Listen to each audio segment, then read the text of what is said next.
Alright guys, welcome back to the channel. Thanks for checking out another video. This is going to be part 2 of the whole Camaro theft ordeal that I've been going through.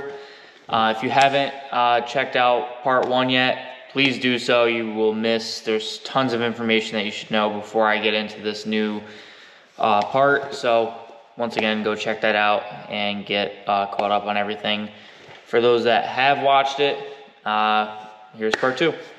Alright, so this video shouldn't nearly be as long as the first one. I know the first one was very long, but pretty much where we left off was, just explaining, why I was selling the car, how everything happened, and going from there. So this is all going to be after the fact. So pretty much to get into it, the new information that we've gotten over the last, I think it's been, a week or two since I uploaded that video.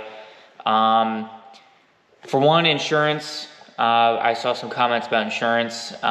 Insurance is doing an investigation into the whole thing to confirm, the vehicle was actually stolen and I'm not committing any fraud or anything like that. There was a few people that commented that they didn't know if you'd even be covered because it was technically a sold vehicle, not a, somebody broke in and stole it. So, but yes, as long as the police report is marking the car as stolen, that's what insurance goes off of, and that is your comprehensive coverage.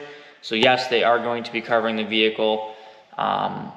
How much, I don't know yet. I'm hoping to know, as soon as possible, obviously, because I'd love to be getting, for one, moving past this, but also getting another car, to keep making videos and getting back into the, the hobby that I love.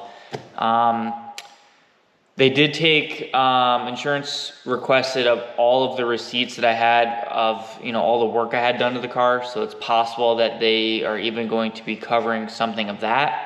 So we could be really making out here. We might get really screwed. It's just kind of a waiting game.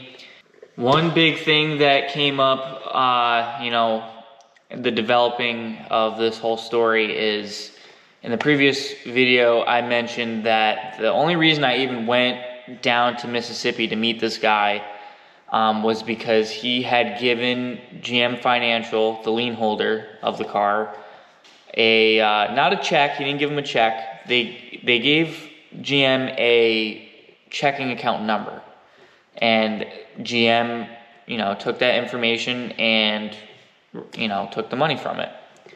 A whole week goes by. Now keep in mind, this happened on the guy paid on the 28th.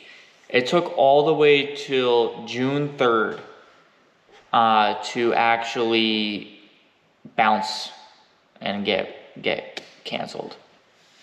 So in that week time, or about a week, GM had closed my account, confirmed that they received the payment, and sent a notarized lien release to my address. So I have it.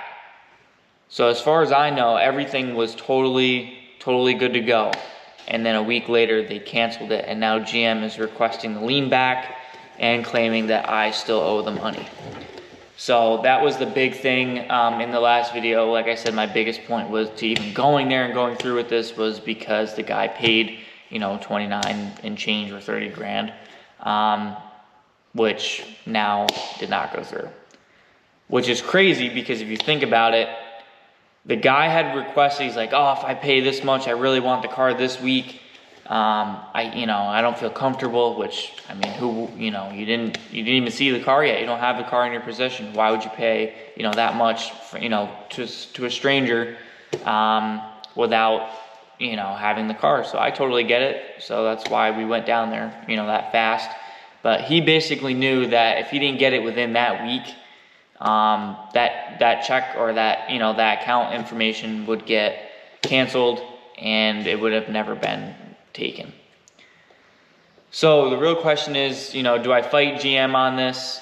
No, it's not their fault, but yet again, they shouldn't have sent a lien release. They shouldn't have confirmed anything. They should have totally waited until they actually had the money before any of this went through, and it could have totally been avoided. So to me, and a lot of my other peers and stuff, everybody's saying that GM should hold some sort of liability for that. But yet again, you know, it is what it is. I don't know, you know, whether to fight them or not. It just kind of is what it is, in my opinion, but I don't know. So we're kind of just still investigating that. No new news from the police department down there. Haven't really heard anything from them, you know, in a while now. Not that I was really expecting to, but you never know. Insurance, like I said, is just doing their investigation. You know, I've sent forms and stuff and just at their request have done things, but it's really just been a waiting game. And I would say over the last couple weeks that I have been it has dawned on me pretty mentally, like it's starting to really set in, like just the whole ordeal of it. It's very stressful. I got a lot of friends that are, you know, still have their cars and going out and having fun, and I feel like I'm stuck with nothing and, you know, can't go out and have fun. So yeah, that's pretty much all the information that I really have in terms of an update. I knew this video would be pretty short. Like I said, you know, yeah, the check officially bounced back. So, you know, it's the full $70,000 and change that I was scammed out of. No new news on the car, no news on the trailer. Insurance is still doing an investigation, you know, into the whole thing, and hopefully that gets wrapped up pretty soon. I just don't think that there's, you know, they're going to see the information. I have all the proof and evidence that it should move pretty quickly, in my opinion, but I guess you never know. That is pretty much it.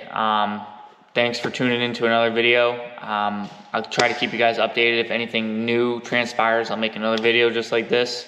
But otherwise, thanks for watching, and have a great rest of your day.